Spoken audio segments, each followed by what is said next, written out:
What's up guys, Houndish here, and today we're jumping in with the Destiny 2 reset for the 30th of May, and of course this is the first proper weekly reset inside of Season of the Deep.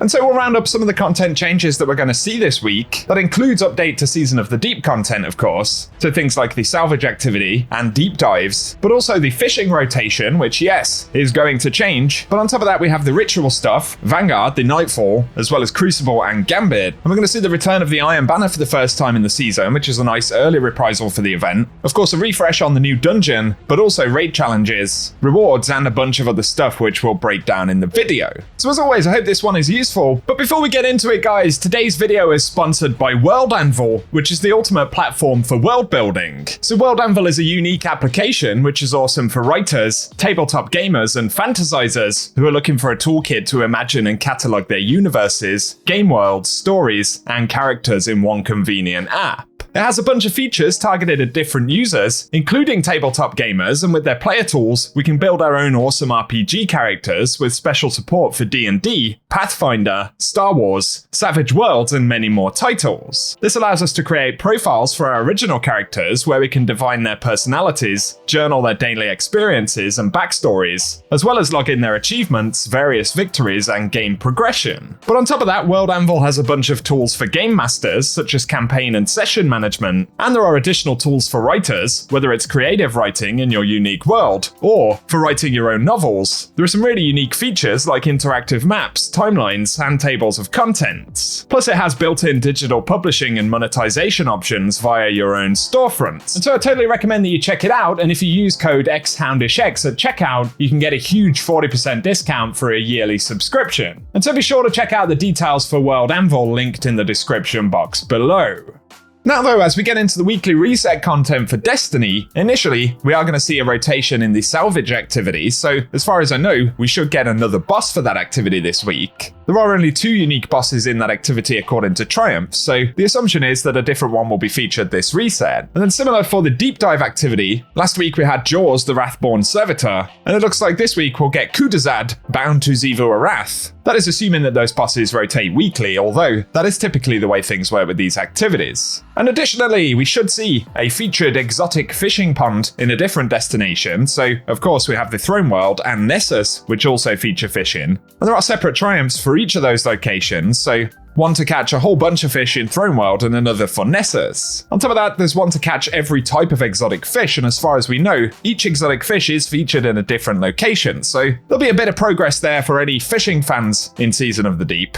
And next that takes us to weekly challenges. So for week 2 of Season 21, we have Into the Depths 2 to complete week 2 of the Into the Depths mission. And of course that is the seasonal quest, so in a typical season fashion, we'll get new steps for that alongside the reset. Then there is Frontline Salvager, and that requires us to open chests in Salvage, and redeeming salvage keys will grant additional progress. Plus there's an additional objective to defeat Taken anywhere in the system. Then we have Powerful Salvager to defeat powerful combatants in salvage activities, plus Antithetical Armaments to defeat targets with shotguns or sniper rifles, and defeated guardians or combatants in salvage or deep dive will grant additional progress. Next though, there's Throne World activities, and in the Throne World, we need to complete bounties and earn progress by completing patrols, public events, and looting lost sectors. So perhaps that's a hint that we will see the featured fishing pond in the Throne World this week. But the next challenge is to complete a lost sector on Legend or higher, and we have Flourish of Power to defeat Guardians in the Mayhem playlist with super abilities, as well as Primeval Entourage to defeat Taken in Gambit with bonus progress for defeating tougher combatants. Then we've got Taken Decimator to defeat Taken combatants in Vanguard playlists or strikes. Man, we need to kill a lot of Taken this week. But finally there is Calibrate Long Range to get long range weapon kills. Pulse rifles, bows, and trace rifles will count, with bonus progress granted for defeating Guardians.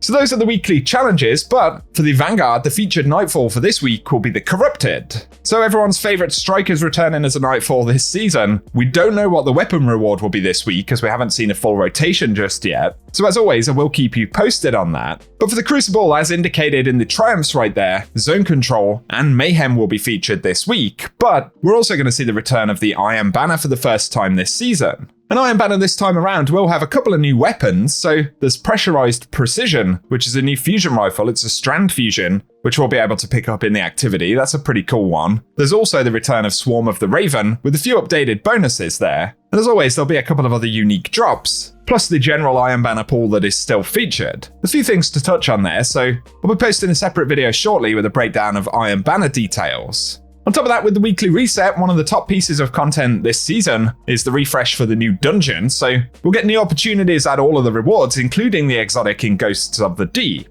And with Last Wish being updated, Hawthorne now has a weekly quest that can grant additional progress on collecting the deep sight weapons for the raid, so that will refresh as well, and be sure to pick it up if you are diving back into the Last Wish this week. Otherwise, a lot of the pinnacle drops for this season do actually stay on the Neomuna content since Bungie haven't increased the power level, so that'll be Vex Incursion Zone Partition mission, as well as the featured mission in the Throne World. Or should I say, Neptune, I'm stuck back in Witch Queen right there. But additionally, Root of Nightmares still has its pinnacle, and this week the featured challenge will be Incision, which is Crossfire Challenge, and the featured weapon there should be the Corax's Distress Grenade Launcher. Otherwise, for the additional featured dungeon and raid activity, we're going to see the Garden of Salvation on the Moon, as well as the Spire as the Watcher featured this week, and both of these will drop their unique items. When it comes to the Eververse store, which is bugging out right here on screen, there's been a bit of a change this season, and we can't actually preview all of the weekly featured items, so we're not able to say in advance exactly which items are going to be up for sale on a given week. Although I do have a video breaking down all of the stuff that'll be sold for Bright Dust and Silver this season, so if you want to check that out and have a heads up on items that don't have to be purchased with Silver, I'll link that video down below as it may be a useful one, and I'll be sure to keep you posted on the Eververse inventory in the vendor reset this week. Otherwise, we do have the Lost Sector rotation, and we don't know exactly which Lost Sectors will be featured just yet, but according to Braytech.org, the drops are actually highlighted. So for Tuesday 30th of May, we'll be seeing Gauntlet drops. The 31st of May, we'll be dropping chest pieces, and then for the 1st of June, we'll be getting helmets. 2nd of June will be exotic legs. The 3rd of June is listed as K1 Revelation dropping exotic gauntlets though, as that takes us round to the beginning of the rotation. Then for June 4th, it'll be K1 Crew Quarters dropping exotic chest pieces, but by next week, we should know every single Lost Sector in the rotation.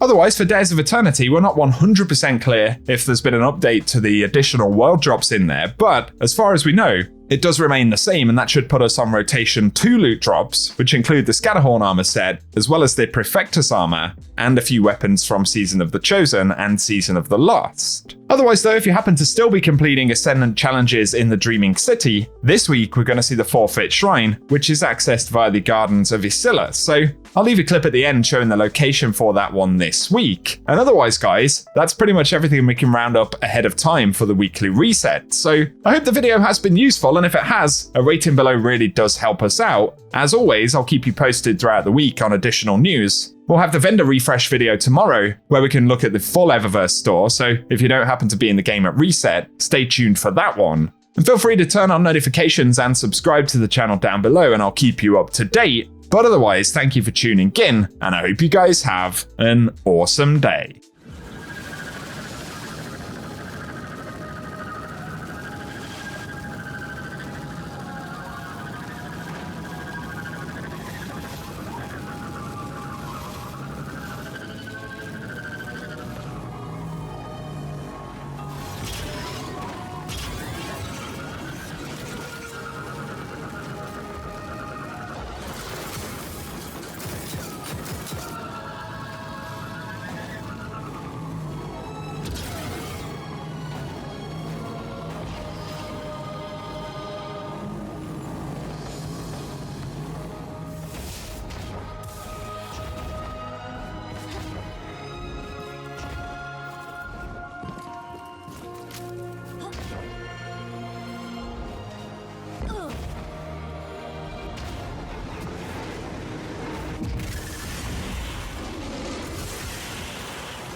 Down.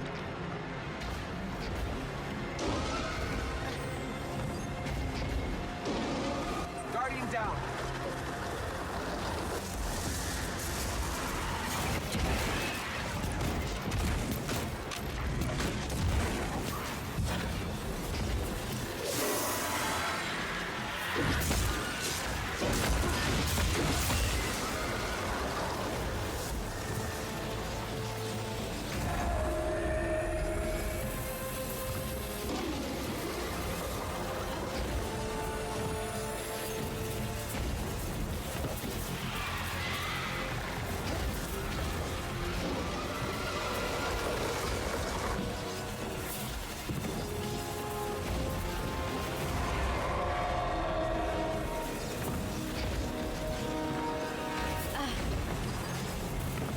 Guardian down.